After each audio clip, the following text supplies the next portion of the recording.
फातिमा की रानी माँ, प्रभु यीशु की माँ, आसरा तू ही है माँ।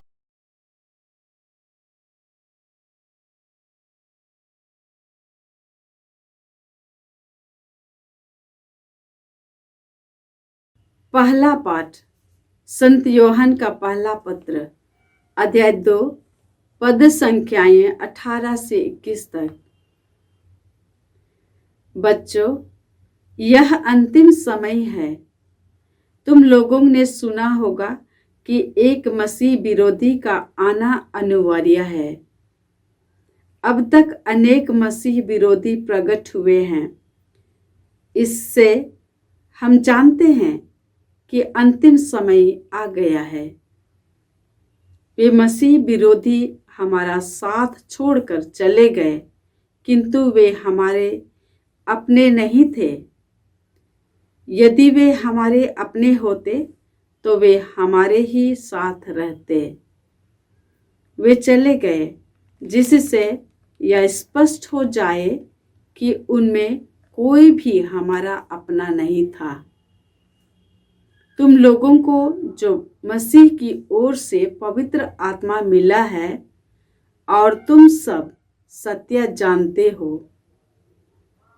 मैं तुम लोगों को इसलिए लिख रहा हूं कि तुम सत्य नहीं जानते, बल्कि इसलिए कि तुम सत्य जानते हो और यह भी जानते हो कि हर झूठ सत्य का विरोधी है। प्रभु की वाणी। ईश्वर को धन्यवाद। भजन अनुवाक्य। स्वर्ग में आनंद हो और पृथ्वी पर उल्लास। स्वर्ग में आनंद हो और पृथ्वी पर उल्लास। प्रभु के आदर में नया गीत गाओ।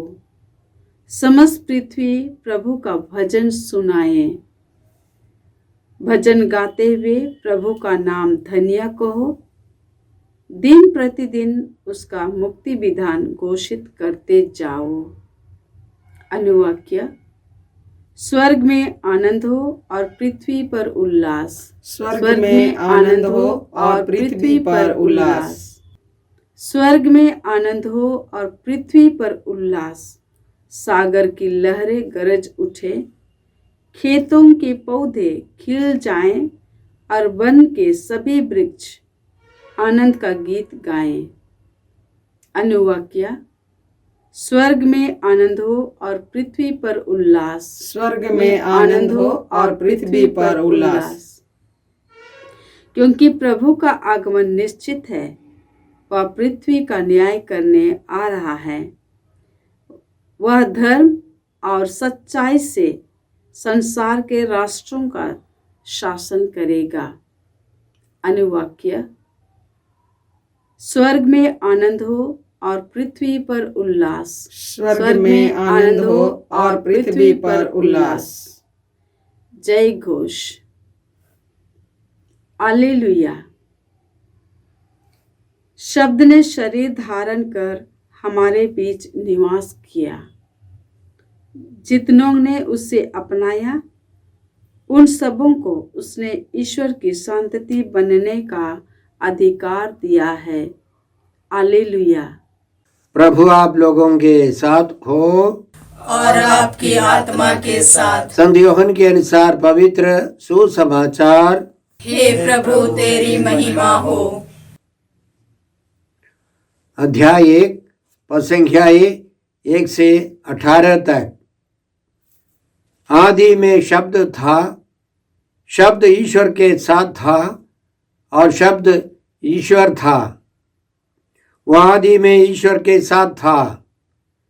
उसके द्वारा सब कुछ उत्पन्न हुआ और उसके बिना कुछ भी उत्पन्न नहीं हुआ। उसमें जीवन था और वह जीवन मनुष्यों की ज्योति था। वह ज्योति अंधकार में चमकती रहती है, अंधकार ने उसे नहीं बुझाया। ईश्वर का भेजा हुआ यूहन्ना नामक एक मनुष्य प्रकट हुआ।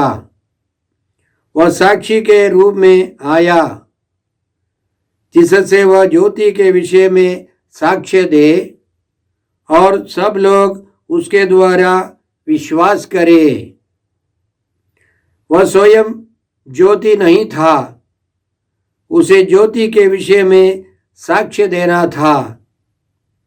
शब्द वह सच्ची ज्योति था जो प्रत्येक मनुष्य का अंधकार दूर करती है। वह संसार में आ रहा था, वह संसार में था, संसार उसके द्वारा उत्पन्न हुआ, किंतु संसार ने उसे नहीं पहचाना। वह अपने यहाँ आया और उसके अपने लोगों ने उसे नहीं अपनाया। जितनों ने उसे अपनाया और जो उसके नाम में विश्वास करते हैं, उन सबों को उसने ईश्वर की संतति बनने का अधिकार दिया है। वे न तो रक्त से, न शरीर की वासना से और न मनुष्य की इच्छा से, बल्कि ईश्वर से उत्पन्न हुए हैं। शब्द ने शरीर धारण कर हमारे बीच निवास किया। हमने उसकी महिमा देखी। वह पिता के एकलौते की महिमा जैसी है, अनुग्रह और सत्य से परिपूर्ण। यूहन्ना ने पुकार पुकार कर उनके विषय में यह साक्ष्य दिया, यह वही है जिनके विषय में मैंने कहा, जो मेरे बाद आने वाले हैं वह मुझसे बढ़कर हैं, क्योंकि वह मुझसे पहले थे। उनकी परिपूर्णता से हम सबों को अनुग्रह पर अनुग्रह मिला है। संहिता तो मूसा के द्वारा दी गई है, किंतु अनुग्रह और सत्य यीशु मसीह द्वारा मिला है। किसी ने कभी ईश्वर को नहीं देखा। पिता की गोद में रहने वाले एकलौते ईश्वर ने उसे प्रकट किया है। प्रभु का सुसमाचार। हे क्रिस्त तेरी स्तुति हो। जय यीशु क्रिस्त में प्रिय भाई और बहनों, आज का पहला पाठ संत यूहन्ना के पहले पत्र से है, अध्याय 2 पद संख्याएं 18 से 21 तक। इसमें हमने सुना, बच्चों यह अंतिम समय है। तुम लोगों ने सुना होगा कि एक मसीही विरोधी का आना अनिवार्य है। अब तक अनेक मसीही विरोधी प्रकट हुए हैं। इससे हम जानते हैं कि अंतिम समय आ गया है। वे मसीही विरोधी हमारा साथ छोड़कर चले गए, किंतु वे हमारे अपने नहीं थे। यदि वे हमारे अपने होते तो वे हमारे ही साथ रहते। वे चले गए, जिससे यह स्पष्ट हो जाए कि उनमें कोई भी हमारा अपना नहीं था। यीशु मसीह में बहुत सारे लोगों ने विश्वास नहीं किया। कुछ लोगों ने यीशु मसीह का विरोध किया है और कुछ लोगों ने यीशु में विश्वास किया है।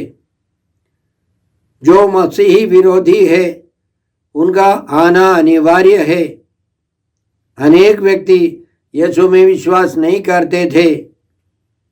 संत यूहन्ना के जमाने में भी ऐसे थे। इसके अलावा हम जानते हैं यूदस मसीही विरोधी होकर चला गया। उसने जाकर आत्महत्या कर दी, वह बर्बाद हो गया। आज के संदर्भ में भी बहुत सारे लोग मसीही विरोधी हैं। वे यीशु मसीह का विरोध करते हैं। क्रिसमस मनाने के लिए, क्रूस लगाने के लिए, क्रिस्त भक्तों के विश्वास को बाहरी रूप से प्रकट करने के लिए वे मना करते हैं, उनका विरोध करते हैं। लेकिन हमें शांत रहना है। हमें इन सबों से घबराना नहीं। यह होते आया है। याद रखें, छोटे छोटे बालकों को हेरोद ने मरवा डाला। बाद में यूहन्ना बपतिस्ता को मार डाला। यीशु क्रूस पर मारे गए। करीब 12 साल के बाद संत स्तेफनुस मारे गए, लेकिन कलीसिया का विकास होता गया। उसी तरह आदिम कलीसिया से अभी तक बहुत सारे मसीही विरोधी आ चुके हैं, आते रहेंगे, लेकिन विजय यीशु मसीह की है। इसलिए हमें घबराने की नहीं है। इन बातों को लेकर लंबी चौड़ी चर्चा करने की जरूरत नहीं है। हमें कृपा चाहिए, हमें हिम्मत से जीवन बिताना है।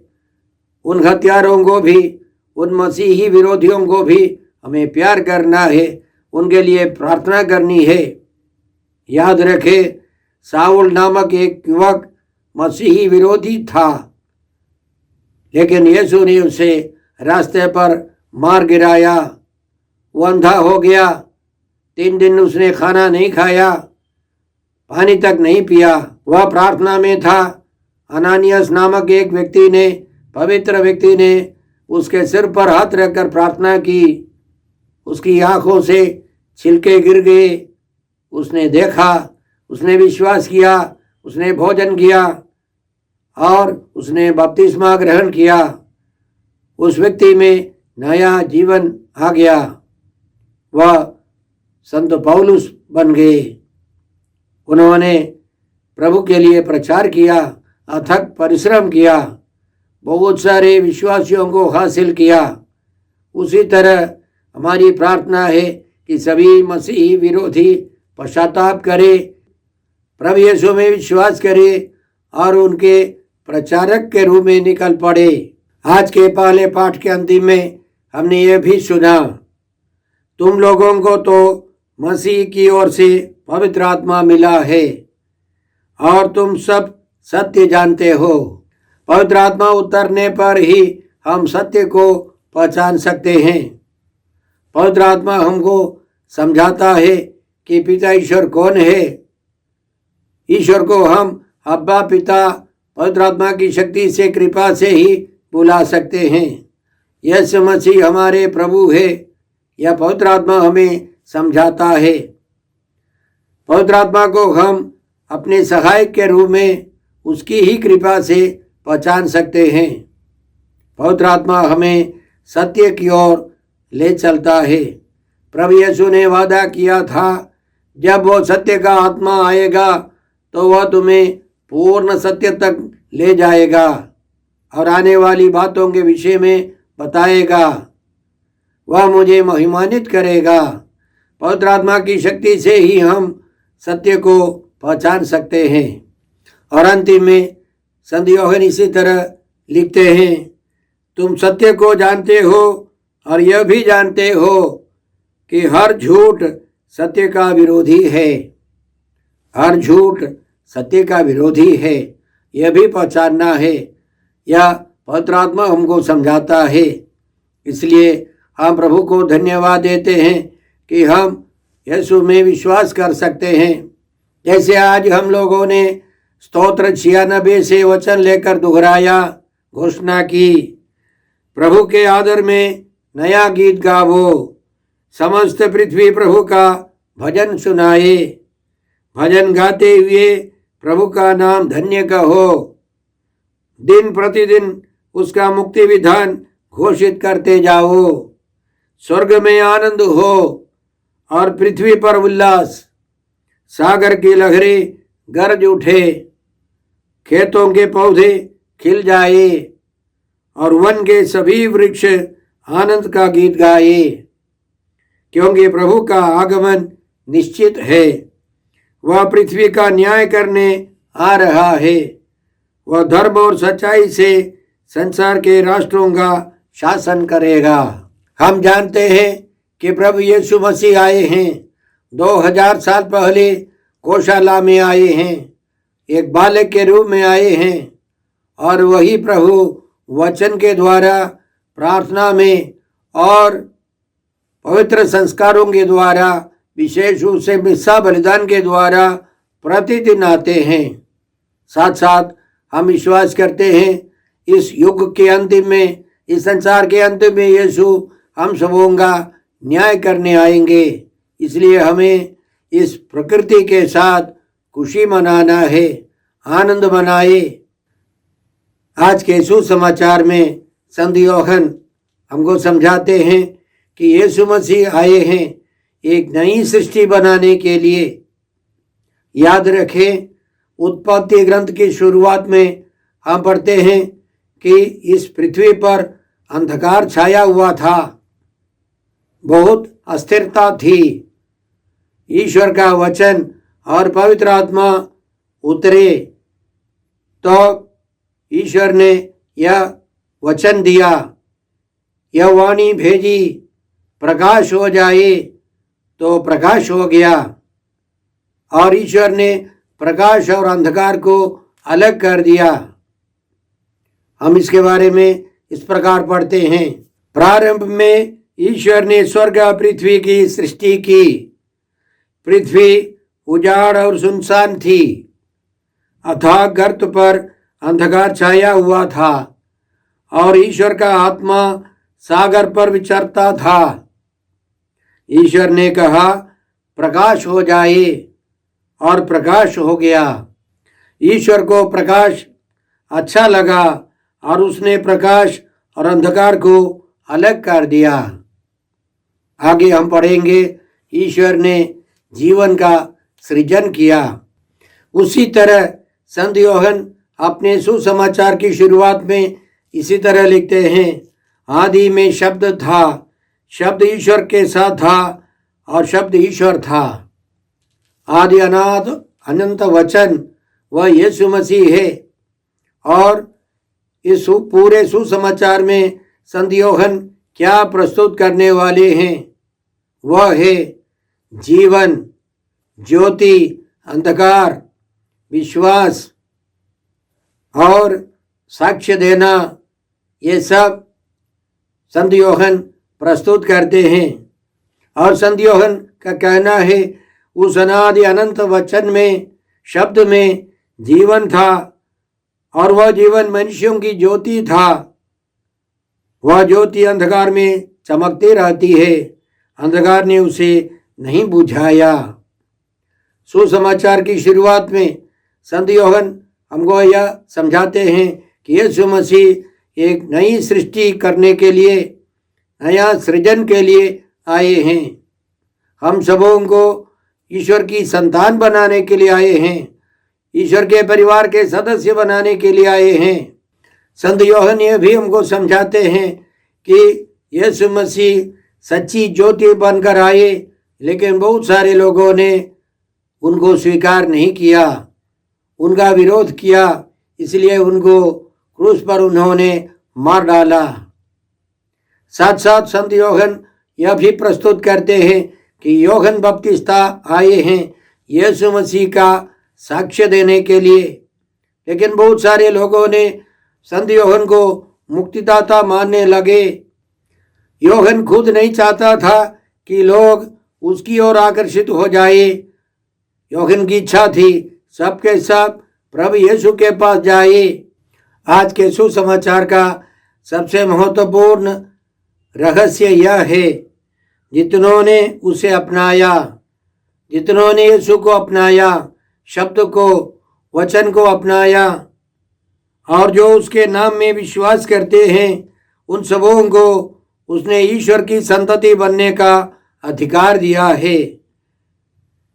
हम सब कितने सौभाग्यशाली हैं। यीशु मसीह में विश्वास के कारण पिता ईश्वर हमें अपने परिवार के सदस्य के रूप में, दत्तक पुत्र पुत्रियों के रूप में स्वीकार करते हैं। एफेसियों के नाम पत्र अध्याय 1 में संत पौलुस हमको अच्छी तरह समझाते हैं, ईश्वर ने संसार की सृष्टि से पहले यीशु मसीह में हमको चुना, जिससे हम मसीह से संयुक्त होकर उसकी दृष्टि में पवित्र तथा निष्कलंक बने। उसने प्रेम से प्रेरित होकर आदि में ही निर्धारित किया कि हम यीशु मसीह के द्वारा ईश्वर के दत्तक पुत्र बनेंगे। दत्तक पुत्र और पुत्रियां बने, यह ईश्वर की योजना है। यीशु मसीह में विश्वास कर हम ईश्वर के परिवार के सदस्य बनते हैं। आज के सुसमाचार के अंतिम में हमने यह भी सुना, संहिता तो मूसा द्वारा दी गई है, किंतु अनुग्रह और सत्य यीशु मसीह द्वारा मिला है। उनकी परिपूर्णता से हम सबों को अनुग्रह पर अनुग्रह मिला है। यह सब यीशु मसीह ने प्रकट किया है। ईश्वर की इच्छा और योजना है कि हम मुफ्त में ईश्वर की शक्ति, ईश्वर की कृपा, ईश्वर का वरदान, अनुग्रह प्राप्त करें। तो इसलिए इस क्रिसमस सीजन में, इस क्रिसमस के अवसर पर हम पिता ईश्वर को धन्यवाद देते हैं। हमारे लिए उसने जो मुक्ति योजना बनाई है उसके लिए हम धन्यवाद देते हैं और प्रार्थना करते हैं कि अन्य सभी लोग यह रहस्य समझे, यीशु के पास आए, मुक्तिदाता और प्रभु के रूप में स्वीकार कर वे सब ईश्वर की संतान का जीवन बिता सके। आइए हम इसके लिए कृपा मांगते हैं। हे अब्बा पिता, हे प्रभु यीशु, हे पवित्र आत्मा ईश्वर, आज के पवित्र वचनों के लिए हम तुझे धन्यवाद देते हैं और प्रार्थना करते हैं कि हम सब यीशु मसीह के द्वारा नई सृष्टि बने, ईश्वर की संतान का जीवन बिता सके, अन्य अनेक लोगों को प्रभु यीशु की ओर आकर्षित कर सके। हम यह प्रार्थना करते हैं प्रभु क्रिस्त के द्वारा। हमारे प्रभु यीशु क्रिस्त की कृपा, ईश्वर का प्रेम और पवित्र आत्मा का साहचर्य आप सबों को प्राप्त हो। आमीन।